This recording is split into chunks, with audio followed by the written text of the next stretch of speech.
Welcome to JasonWhiskyWise. I'm Jason, bringing you whiskey review number 92, as we're going to review today another massive hitter, and I have mentioned reviews number 91 to 100 are going to be all whiskies above 25 years, so they're going to be huge hitters. So I picked this one up in Scotland, another one, which is the Craigellachie 31-year-old. I paid £60 for this.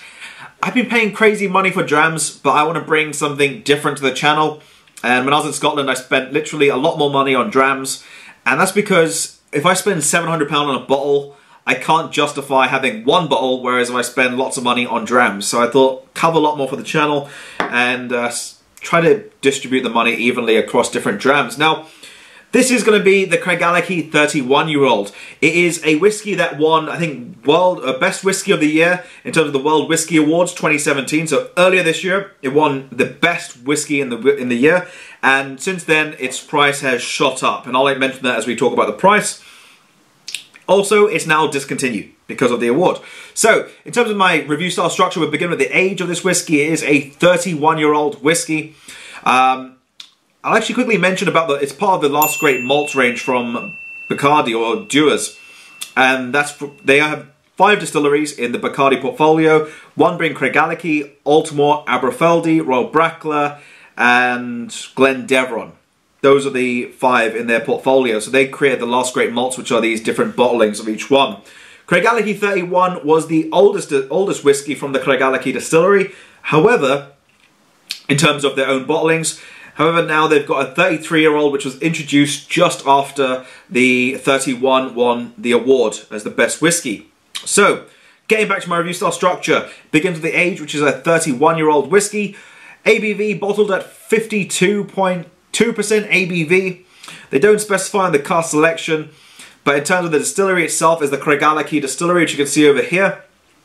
The parent company for them are Bacardi, and they are located in Speyside, Scotland, which I was there last week, and I was at the Craigellachie Hotel and to Glenmurray, and I didn't get a chance to go to Craigellachie's distillery. We were just so short for time. It was just literally 4 hours drive from Glasgow and then 4 hours drive back, and we were absolutely dead. So anyway, getting to the price point of view on that bottle over there, it's priced at £500 at duty free. However, when it won the award, its price tripled to $1,500 to $1,800, and then it discontinued as they brought out a 33-year-old, and the 33-year-old clocks in at a mere £2,000 if memory serves me well, 2,000 or 2,200. So it's very high if you do ask me. Now, in terms of exclusivity, the 31 is now discontinued, so it is very exclusive. And in terms of caramel colour, they don't add anything to Craigellachie, so it is all natural colour and non-chill filtered. Big 52.2.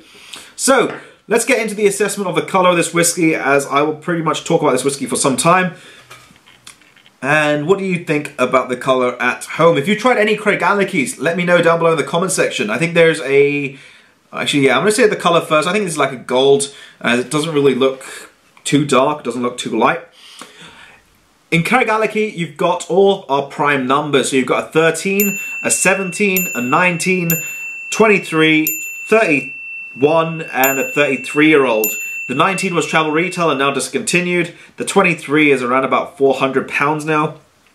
So they're all going up in price because of the 31 winning the World Whiskey Award 2017. So anyway, that was the actual colour of the whiskey. Let's get into assessing the nose. So to begin our assessment on the 31-year-old, lots of exotic fruits going on here. And this is something you wouldn't expect in the sort of Scottish climate. I'm picking out sort of what reminds me of dried pineapple, dried mango, a little bit of what reminds me even of dry hay.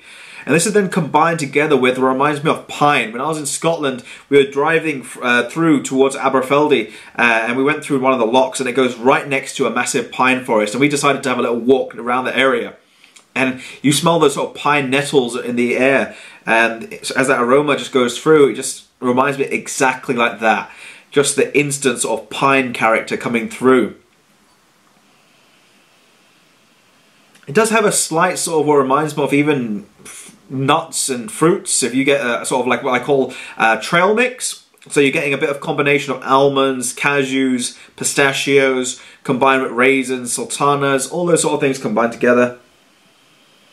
And it's got a very distinctive waxy character, which I really, really love in whiskies. And if you actually follow me on Instagram or Twitter, you'll see I love that waxy character, which is from Craigellachie, Brora, and Convermore.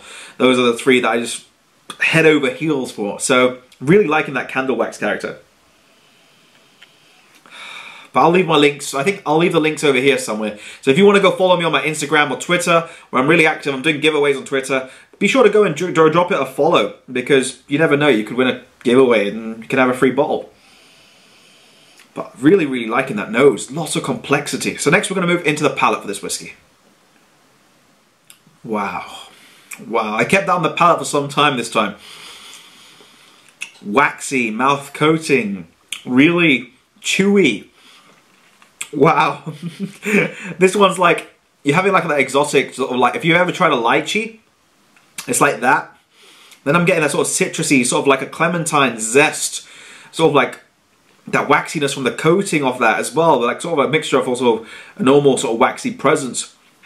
It's got a little bit of like a earthy, bitter sort of character. Very interesting, as it sort of, even also reminds me, like if you take like a lemon tart, it's got like a citrus coming through again, an added citrus behind that sort of a little bit of that clementine zest. It's like a lemon tart, and if you char it with like one of those flames, it's like taking the topping of that, and it's just like a little bit of that charred character, but that little bit of citrus really coming through. I'm getting also, reminds me of dried apricots, and so many more flavors just going on. I'm gonna have a second sip because this is just insane. Continuing on from those dried apricots, it's like almost like you're chewing the inside of an apricot, and that sweetness does emerge as you give it a little bit of time to literally just settle on the palate. It does have a slight leathery note, and this is like a new leather. As if you sort of buy a sofa, that sort of thing, sort of character that comes out. I'm also getting like a honeyed almond character, which is like a chewy almonds with a nice jacket of honey, really coating it well and giving it added sweetness, and it's really rolling over the left-hand side and the back of the palate. And it's so chewy, that waxy character again, really coming back. I would say this is more like a full texture. It's very rich, very giving. Wow. This is really reminding me of one of the Convermore 1975s I recently had, and I just love that, the pieces. I wish I could do the review on that, but that's like £700 a bottle. And yeah, it's going to be a little bit of a tight one. But anyway, let's get into the palate of this whiskey, sorry, into the finish, and I'll come to my conclusion. I could go on about loads of different whiskies. Anyway, let's do the finish. Wow.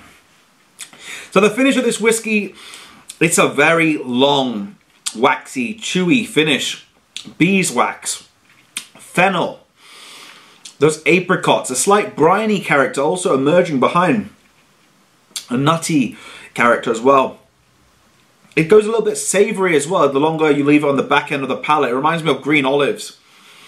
And then it dries out ever so slightly. It reminds me of, if you ever tried dried mango, and you sort of leave it on the back of the palate as it gives it sweetness, and after that sweetness fades, it really dries the middle of and the back of the palate. Wow, so much complexity, so much layers. Wow. So, I'm going to give my rating for this whiskey. I'm actually mind blown a little bit. This very rarely happens to me. But this is getting a good rating.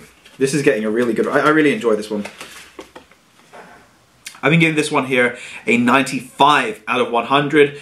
Reason behind that, it's just so much complexity, so much depth, so much character, so many layers. Literally, you're unraveling layers and you're finding something new every single time. It's all combined together in a waxy shell, which just is nice and chewy for terms of texture.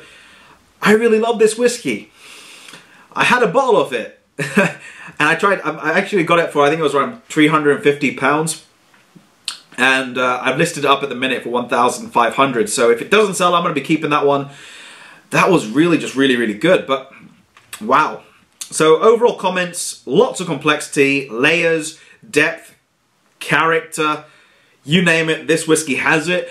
I can see why they voted it one of the best whiskies of the year, and that's why the judges chose it, because of the amount of layers, and you don't get that nowadays in these current styles. You used to get it in how you find Convermore. And if I had to recommend a whiskey that I would say is parallel to it, but sadly Convermore is like all discontinued and closed, the Convermore 1975 literally just reminds me exactly like this. It's just like, wow.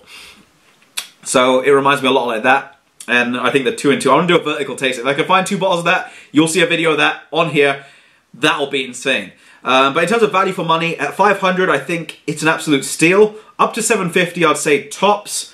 At 1,000 plus to 1,800, 1,500, I think, no, I don't think it's worth that much money. I don't really feel many whiskies are in that price range that should be. And for the age, it's not giving you so much of that oaky presence, which some whiskies can if the casks are too over-oaked, because of how long they've been sort of holding the whiskey for. This one's quite refreshing, quite waxy, and I just love it to bits. And they also use worm tubs, if you don't know. It's like a copper pipe which is sort of covered in cold water and used with condensing, so it gives it that chewy character. Really, really good whiskey. Do I think it needs water? No. It's quite, for 52%, it's really, really soft on the palate. It doesn't give you any of that sting, none of that spices. And in terms of time, give it some time, let it open out. That's why I spoke a lot in the beginning of the video, just to give it that bit of time to open up, interact with the air. As you can imagine, it's been sort of kept in a cask for 31 years, and so giving it a little bit of time really doesn't hurt. So on that note, I believe I'm going to wrap the video at that. If you have missed any of my other videos on the Craigellachie 13 and the 19, I'll leave 13 here and 19 over here. I'll leave my subscribe button over here, so be sure to go and click it and to stay up to date with all my latest videos, and click the notification bell because then you'll be part of the notification squad. And also let me know what sort of videos you'd like to see after review number 100. But on that note, I'm going to leave the video at that. If you have enjoyed, drop a like, subscribe, and this has been JasonWhiskyWise, and I'll catch you all for the next video.